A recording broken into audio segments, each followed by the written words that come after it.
안녕하세요. HSK 전문 강사 김은정입니다. 이 시간에는 5월 HSK 4급 시험을 대비해서 대비 특강을 진행해 보도록 하겠습니다. 자, 오늘 이 시간에는 HSK 4급 쓰기 파트를 좀 공부를 해볼 건데요. 쓰기 일부분 같은 경우에는 아무래도 배열학이라서 여러분들이 배점이 크잖아요. 그래서 하나 문제 틀릴 때마다 읽는 점수가 거의 독해 두 문제랑 버금가기 때문에 정확하게 정신을 바로 딱 차리고 쓰기를 하지 않으면 점수를 대량으로 잃을 수 있기 때문에 쓰기 1파트는 사실상 신경을 좀 많이 쓰셔야 될 것 같아요. 쓰기 2는 단어 가지고 작문하시는 거는 뭐라도 쓰고 나오시는데 배열하기 같은 경우에는 뭐라도 쓰면 부분 점수가 있기 때문에 점수를 받을 수 있는데 배열하기는 어휘 하나라도 잘못 위치를 정하게 되면 다 틀려버리잖아요. 그렇기 때문에 사실상 시험 전에 끝까지 조금 머릿속에서 신경 쓰고 가셔야 될 영역이 쓰기 1파트라는 거 기억하시면서 시작해 보도록 하겠습니다. 오늘의 적중 문제 볼 거고요. 비교적 조금 난이도가 있는 문제들을 골라봤어요. 적중 문제 보실 거고요. 사실 쓰기 1부분에서 제일 중요한 건 단어들이 이렇게 산발적으로 이제 있으면 어떤 순서대로 어떻게 문제를 풀어야 되는지 난감하게 될 수가 있단 말이에요. 내가 받자, 빼이자 열심히 공부했어. 비교문 열심히 공부했는데 나와 있는 문제 중에서 받자, 빼이자 몇 개 없고 다 그냥 어휘들만 있는데 내가 이거 어떻게 하지? 라고 되게 당황스러울 수 있단 말이에요. 그렇기 때문에 문제 순서, 풀이 순서가 어떻게 이루어지는지를 체크하는 거 굉장히 중요할 것 같고요. 출제 의도랑 해준 전략은 반드시 짚고 마무리하셨으면 좋을 것 같아요. 자, 오늘의 적중 문제 봅니다. 86, 7, 8 세 문제를 볼 건데요.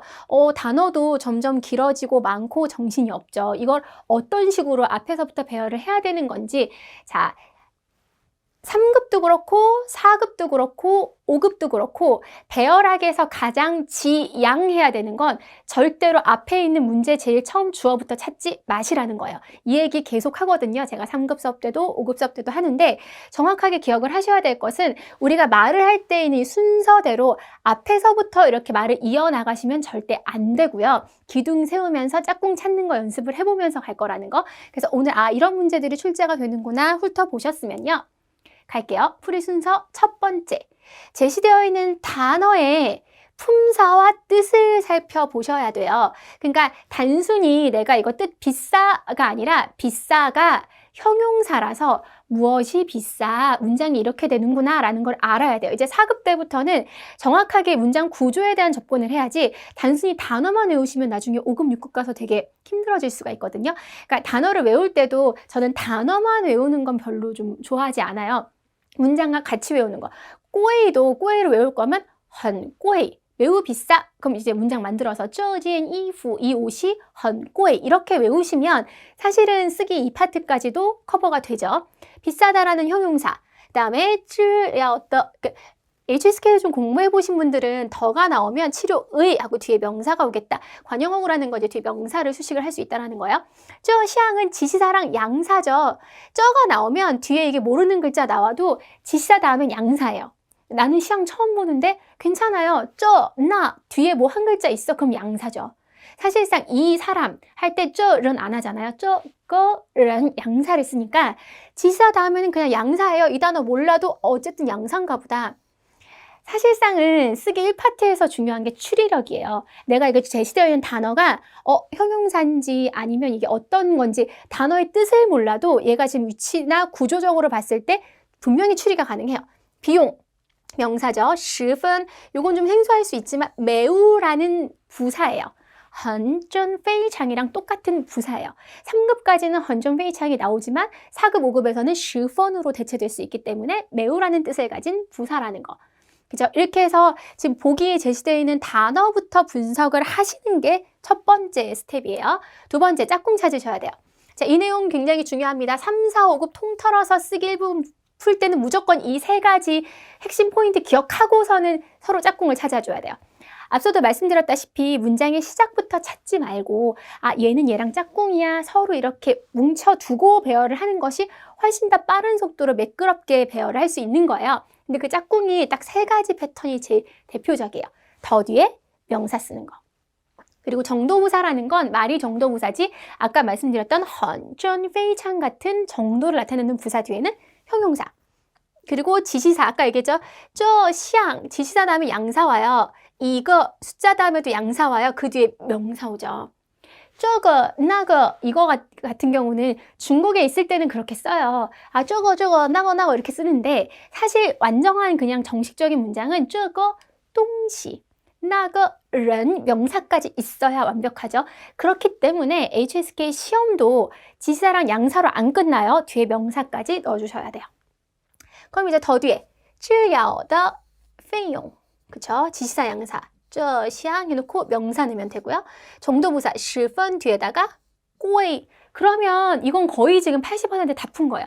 짝꿍만 정해놔도 이 짝꿍을 통해서 아 그러면 이 치료 비용이 비싸다라는 얘기인 거구나 이렇게 갈 수 있는 거죠. 자, 수로로 기둥을 세우셔야 돼요. 그러니까 사실 제가 앞서도 말씀드렸다시피 주어 먼저 찾지 마시고요. 얘는 형용사 수로로 그냥 문장이 형용사로 끝나기 때문에 오히려 간단하긴 하지만 그럼에도 불구하고 수로 먼저 찾으셔야 돼요. 그래서 비싸대요. 뭐가 비싼지 찾으시면 돼요.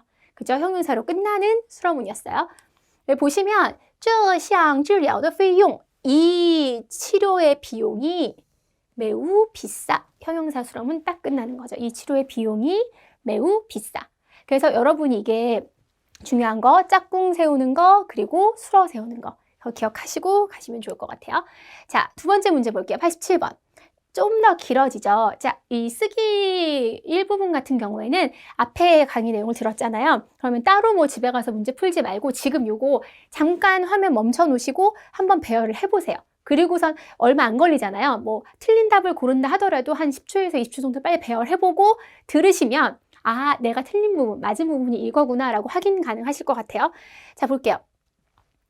각지의까지 해석을 못하더라도 더 뒤에 명사 쓰면 되겠다를 생각하시면서 갈 수 있죠. 띵표 왕짠상 하면 티켓 예매 사이트예요. 근데 왕짠은 아실 거고요. 여기 위에 买到 샀다라는 거죠. 机票 명사로 비행기표, 能够 할 수 있다라 조동사로 보시는 게 조금 편해요. 뭐뭐 할 수 있다. 보통 能够 뒤에는 동사가 오니까요. 이래놓고 앞에서부터 말을 만들려고 하지 말고 서로 붙여놓을 거 붙여놓고 시작을 하라는 거죠. 스텝 2, 짝꿍 찾기. 그래서 더 뒤에 명사, 여기서 해당하는 건 지금 더 뒤에 명사 하나밖에 없어요. 나머지들은 등장을 하지 않기 때문에 그래서 끄어띠 떠 해놓고 이렇게 넣어주시면 되는 거죠. 그래도 그 수로로 기둥을 세우셔야 돼요. 그러니까 买到 사다. 그러니까 사실 근데 아까 각지에 해놓고 뒤에 명사 쓸 때 명사가 몇 개 제시가 되어 있잖아요. 그거가 쉽게 안 풀린다고 하면 각지의 비행기일 수도 비행기표일 수도 있으니까라고 헷갈릴 수 있으니까요.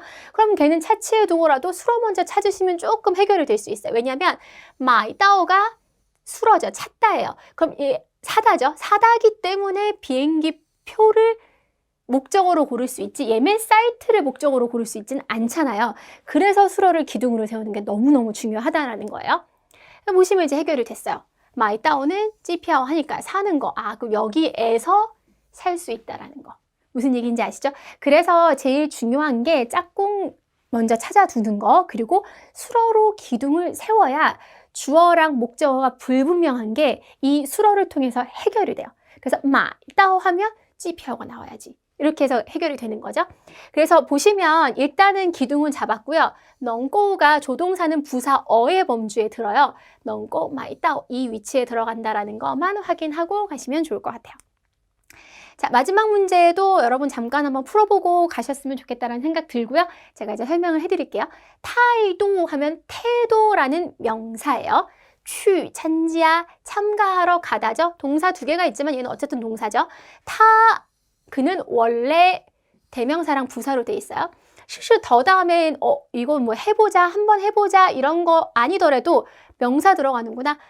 빠우저가 뭔가를 품고서 안고서라는 뜻인지 몰라도 저가 들어가 있다는 건 빠우가 동사라는 얘기예요. 이것도 추리가 가능하죠. 지시는 단지 부사죠. 비사이는 명사로 시합.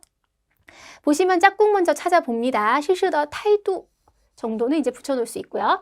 그리고 나서 수로로 기둥을 세우셔야 돼요. 수로가 두 개가 있어요. 그럼 일단 취, 찬지야가 있죠.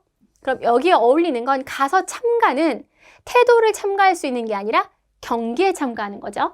빠우저는 품어요. 뭘 품어요? 아, 한번 해보자는 태도를 가지고 참가를 하는 거죠. 이렇게 볼 수가 있다는 거예요. 그래서 서로 해당하는 수로랑 목적어를 짝꿍을 지으시면 돼요. 자, 그럼 문장을 배열을 하는데 일단은 수로가 두 개잖아요. 태도를 품는 거랑 그 다음에 시합에 참가하는 거랑. 근데 태도를 가지는 게 먼저일까요? 시합에 참가하는 게 먼저일까요? 어떠한 마음을 품고서 참가하는 거죠. 그래서 동사 두 개 나와도 걱정하지 마시고 순서대로 가시면 돼요. 그쵸? 순서대로 내가 시장에 가서 물건을 사는데 물건 사러 가라고 얘기를 해도 사러 가 해도 가서 사는 거잖아요. 그래서 중국어는 가는 걸 먼저 쓴단 말이에요. 그러니까 얘도 마찬가지예요. 그래서 한번 해보자라는 태도를 가지고 시험에 참가했어요.